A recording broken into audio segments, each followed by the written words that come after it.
Hello students, welcome to GDS school academy. So आज की video हम करने वाले हैं क्लास 9 सोशल स्टडी का मिड टर्म एग्जामिनेशंस के प्रैक्टिस सेट जो कि दिल्ली गवर्नमेंट की तरफ से प्रोवाइड किया गया है। इसी पैटर्न के बेस पे आपका फर्स्ट टर्म का एग्जाम होने वाला है फ्रेंड्स। सो आई होप आपकी तैयारी अच्छी चल रही होगी।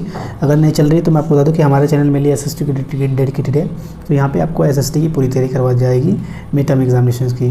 तो फटाफट चैनल को सब्सक्राइब करके बेल आइकन को दबा लीजिएगा ताकि जैसे ही मैं नेक्स्ट वीडियो अपलोड करूँ आपका नोटिफिकेशन जल्द से जल्द पहुँचे और आप अपनी तैयारी को इम्प्रूव कर सकें। तो सबसे पहले देखते हैं कि एग्जाम्स की मार्किंग स्कीम क्या है। तो टोटल 80 मार्क्स का पेपर आने वाला है। 3 घंटे का आपका पेपर होने वाला है मिड टर्म का, जहाँ पे टोटल आपका जो 40 प्रश्न होंगे, 40 प्रश्न होंगे और ये क ख ग घ ड़ यानी 5 पार्ट में आपका टोटल डिवाइड किया होगा क्वेश्चन सेट को। पहले पार्ट में आपका 1 से 27 क्वेश्चन जो होंगे वो ऑप्शनल बेस्ड होंगे और 1 नंबर का होगा। 28 से 31 आपके 3 मार्क्स के होंगे जो कि जिसके आपको आंसर 80 वर्ड्स में करने होंगे। थर्ड पार्ट जो है आपके 32 से लेकर 35 तक का 4 मार्क्स का होगा, वो ये लॉन्ग क्वेश्चंस होंगे। इसके 120 में आपको आंसर देने हैं वर्ड में। नेक्स्ट पार्ट 36 से 39 जो आपका है 5 वर्ड का होगा और ये सोर्स बेस्ड होगा, नहीं पैराग्राफ बेस्ड होगा। और लास्ट पार्ट जो होगा आपका 40 का वो आपका मैप बेस्ड होगा क्वेश्चन। तो ये आपका इंस्ट्रक्शंस था किस तरीके से आपके पैटर्न में आने वाले हैं इस बार एग्ज़ाम। सो यहाँ पे मैं आपको जितने भी MCQ क्वेश्चन बनते हैं 1 से 27 वो सारे मैं आपको इस वीडियो में सॉल्व करवाने वाला हूँ। सबसे पहले क्वेश्चन देखते हैं। सेक्शन ए में कह रहा है निम्नलिखित में से कौन सा उत्पादक का कारण नहीं है। Which among the following is not the factor of production. भूमि, श्रम, पूंजी, लैंड, लेबर, कैपिटल और नन ऑफ दिस। तो यहाँ पे जो है वो तीनों के तीनों यहाँ पे फैक्टर ऑफ प्रोडक्शन है, लैंड, लेबर और कैपिटल। इसे ही आप फैक्टर ऑफ प्रोडक्शन या फिर उत्पादन कारक कहते हैं। तो इसका जो आंसर हो जाएगा नन ऑफ दिस, डी इसका करेक्ट आंसर हो जाएगा। नेक्स्ट है आपका, मेरे मित्र एक ऐसे देश का निवासी है जिससे देश की सीमा भारत की सीमा के साथ नहीं लगती है, बताइए वो कौन सा देश है। Bhutan, Tajikistan, Bangladesh, Nepal. My friends हेल्स from the country that does not share the land boundary with the India, identify the country. तो कौन से एक कंट्री के साथ इंडिया का लैंड बाउंड्री शेयर नहीं करता है लैंड बाउंड्री। इसका आंसर हो जाएगा आपके ऑप्शन नंबर बी बिल्कुल करेक्ट, तजाकिस्तान। भूटान भी आपके लैंड बाउंड्री करता है शेयर, बांग्लादेश के साथ भी और नेपाल के साथ भी, तजाकिस्तान के साथ नहीं करता है। नेक्स्ट है निम्नलिखित में से कौन सा भारतीय संविधान सभा का सदस्य नहीं थे। Bhimrao Ambedkar, doctor Rajendra Prasad, Jaipal Singh, Mahatma Gandhi. Which among the following was not the member of constituent assembly in India. Doctor Bhimrao Ambedkar, Rajendra Prasad, Jaipal Singh और महात्मा गांधी। सो इसका जो आंसर हो जाएगा वो हो जाएगा ऑप्शन नंबर डी बिल्कुल करेक्ट, महात्मा गांधी। को पता है टोटल कॉन्स्टिट्यूएंट असेंबली में 389 सीट थी जिसके मेंबर महात्मा गांधी नहीं थे फ्रेंड, ध्यान रखिएगा।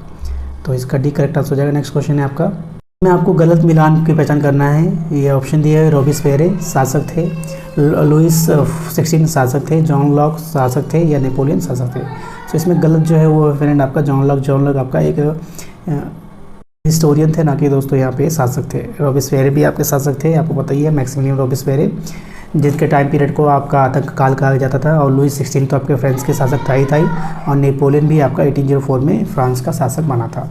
तो जॉन लॉक यहाँ पे बिल्कुल गलत हो जाएगा, ये ऑप्शन नंबर सी करेक्ट हो जाएगा यहाँ पे। नेक्स्ट क्वेश्चन है 1794 में फ्रांस का मुद्रा कौन सी थी। तो आपको बताना what was the currency of France until 1794। तो आपको पता है वहाँ की करेंसी का नाम क्या है, लिब्रे बोला जाता है वहाँ की करेंसी का नाम को।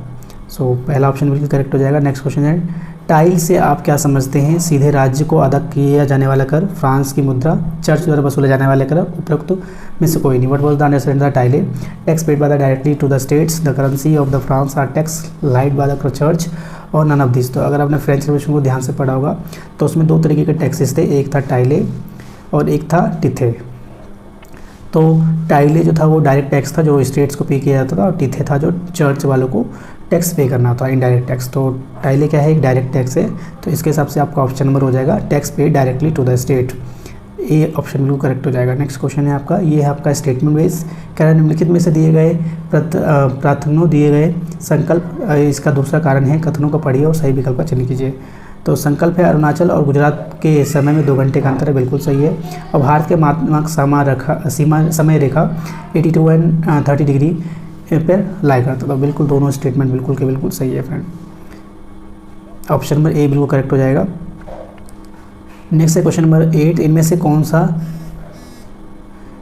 तर्क लोकतंत्र के पक्ष में है। ठीक है, तो लोकतंत्र में लोग खुद को स्वतंत्र और समान मानते हैं। लोकतंत्र व्यवस्था दूसरों की तुलना के टकरावों को ज़्यादा अच्छे से सुलझाती है। लोकतांत्रिक सरकारें लोगों के प्रति ज़्यादा उत्तरदायी होती है या फिर उपरोक्त सभी। तो लोकतंत्र के पक्ष में ये सारे के सारे ही आंसर आपके करेक्ट हो जाएंगे। ऑप्शन नंबर डी करेक्ट हो जाएगा। सो इसका ऑल ऑफ दी हो जाएगा आंसर। 8 का 9th है आपका स्टेटमेंट बेस्ड। पहला कथन कह रहा है जिन देशों के पास संविधान है वे लोकतांत्रिक हो ये जरूरी नहीं है, संविधान सिर्फ शासन की पद्धति के विषय में जानकारी देता है। ये सही है, मैंने बताया था आपको, एक स्टेटमेंट था every democratic countries have constitution but not every constitution, मतलब एक स्टेटमेंट था कि जिन देशों के पास संविधान है वो लोकतांत्रिक हो सकते हैं, ये जरूरी नहीं है फैमिली, लेकिन लोकतांत्रिक देश के पास संविधान होगा ये जरूरी है। तो ये बात ध्यान रखिएगा। स्टेटमेंट फर्स्ट करेक्ट है, लेकिन जो आपका सेकंड है संविधान शासन पद्धति का विषय की जानकारी देता है, ये रीज़न इसका गलत है, तो इसके हिसाब से आपका हो जाएगा assertion is correct but reason is incorrect. C option वो करेक्ट हो जाएगा इसका। नेक्स्ट है आपका 18वीं शताब्दी में फ्रांस का समाज कितने स्टेट में बटा हुआ था, how many states was the France society divided in the 18th century. तो आपको पता 3 स्टेट्स में डिवाइडेड था, first, second and third. Next है 11th क्वेश्चन यहाँ पे है, कह रहा है गांव में मौसमी बेरोजगारी बहुयात पाई जाती है, तो बिल्कुल सही है। और कृषि पर आश्रित होने के कारण कई लोग कई महीने तो बेरोजगार बैठना पड़ जाता है, तो दोनों स्टेटमेंट क्या बिल्कुल सही हो जाएगा। इंग्लिश में भी सेम ही है तो इसे पढ़ लीजिएगा, इसके हिसाब से ऑप्शन ए बिल्कुल करेक्ट हो जाएगा। नेक्स्ट क्वेश्चन है आपका निम्नलिखित में से किस कानून के द्वारा भारत में 2005 के ग्रामीण क्षेत्रों में 100 दिन के रोजगार को सुनिश्चित किया गया है। Which among the following act was the passed by the government of India in 2005 to ensure the minimum 100 days employment in the rural area. तो उसका नाम है आपका Mahatma Gandhi national rural employment guarantee act. ठीक है, महात्मा गांधी राष्ट्रीय ग्रामीण रोजगार गारंटी एक्ट बिल्कुल करेक्ट हो जाएगा, option number C. Next question है पालनपुर की प्रमुख आर्थिक क्रिया क्या थी, फिल इन द ब्लैंक्स में आपको बताना है। तो इसका जो करेक्ट आंसर हो जाएगा आपको पता होगा, फार्मिंग बोलते हैं उसे। ठीक है, खेती, फार्मिंग ही वहाँ की मेन इकोनॉमिक एक्टिविटी थी। नेक्स्ट क्वेश्चन है आपका 14th रेखांकित तथ्यों को सही करके वाक्य लिखना है। कह रहा है the book the spirit of law was written by Rousseau. तो ये बुक किसके द्वारा लिखी गई थी, the spirit of law. So इसको लिखने वाले थे मॉन्टेस्क्यू, ध्यान रखिएगा, Montesquieu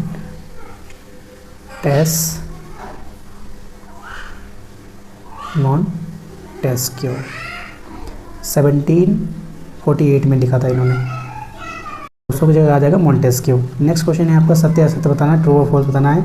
to grow more than one crop on a piece of land during the year is known as multiple cropping. कह रहा है एक वर्ष में किसी भूमि पर एक से ज़्यादा फसल को पैदावार को बहुविधि फसल कहते हैं, तो बिल्कुल सही हो जाएगा, मल्टीपल क्रॉपिंग कहा जाता है फिर। नेक्स्ट क्वेश्चन नंबर आपका सेक्शन कह रहा है निम्नलिखित स्थितियों को पढ़िए और बताइए कि संबंधित व्यक्ति रोजगार में है या नहीं है। ये बताना कि आपको एम्प्लॉयड है या फिर बेरोजगार है। दिनेश दिल्ली में एक दिहाड़ी मजदूर है, वह प्रत्येक दिन 150 रुपये कमाता है, जबकि प्रचलित दैनिक मुद्रा उसकी आय से अधिक है।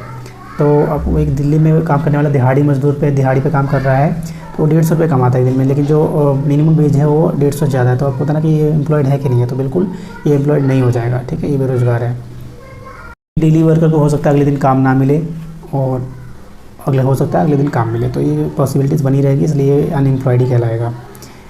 नेक्स्ट है आपका निम्नलिखित जानकारी को पढ़िए और उसके लिए एक परिभाषित शब्द लिखिए। हम सभी ऐसा आचरण करें जैसे कि हम एक परिवार के सदस्य हो, कोई भी नागरिक किसी दूसरे के नागरिक को अपने से कमतर ना माने। तो इसका जो आंसर हो जाएगा राइट टू इक्वलिटी, ये लिख सकते हो, राइट टू इक्वलिटी एक अच्छा वर्ड है, समानता का अधिकार या इक्वलिटी कह सकते हो, समानता, सिंपल सी बात है। नेक्स्ट क्वेश्चन है आपका रिक्त स्थान है 18 अक्टूबर 1999 में पाकिस्तान के तख्ता पलट की अगुवाई की थी, dash is the led the military coup of the Pakistan. तो ये थे परवेज़ मुशर्रफ, ध्यान रखिएगा, परवेज़ मुशर्रफ इसका आंसर हो जाएगा, परवेज़ मुशर्रफ ने किया था तख्ता पलट। नेक्स्ट क्वेश्चन है क्वेश्चन नंबर 19 कह रहा है महिला मालाबार तट पर है, वह इस बात को लेकर दुविधा में है कि वह पूर्वी तटीय मैदान पर है और पश्चिमी तटीय मैदान पर। बताइए वर्तमान में महिला भारत के किस तटीय मैदान पर है। Mahima is at the Malabar coast, C is the little bit the confuse whether the C is the eastern coastal plain और western coastal plain, set on the Indian coastal plain, और महिमा करंटली प्रेजेंट। तो आपको पता है ये जो मालाबार कोस्ट है कहाँ, केरल में है, केरल बिल्कुल नीचे है फ्रेंड, तो इसके हिसाब से इधर आपका ईस्ट पड़ जाता है, इधर आपका वेस्ट पड़ जाता है, तो ये वेस्टर्न कोस्टल प्लेन पे ध्यान रखिएगा। नेक्स्ट क्वेश्चन है समानता शब्द से आप क्या समझते हैं, what do you mean by equality. तो इक्वलिटी का मतलब क्या जानते हैं सबको, समानता का अधिकार मिले। समानता का मतलब सिंपल है कि जिसमें सभी कामों में कि जिसको समान अवसर मिले, वो वही समानता कहलाएगा। न्याय का मतलब है भाई न्याय का मतलब है जब उसको अधिकार के लिए, का मतलब यही हो सकता है कि लोगों के साथ उचित व्यवहार करना, जस्टिस, ठीक है।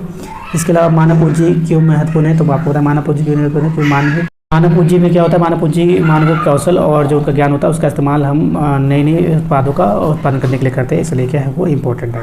Mention the expansion of the land boundary of India, Bharat में स्थल सीमा रेखा का विस्तार बताइए। तो आपको पता है 15,200 किलोमीटर है लैंड बाउंड्री, 15,200 किलोमीटर, और जो कोस्टल प्लेन है वो 7,000 समथिंग है। तो ये आप देख लीजिएगा एक बार से। लेक्स से लोकतंत्र के विपक्ष में तर्क दीजिए कि right the argument against the democracy, democracy के अगेंस्ट में बोलना है।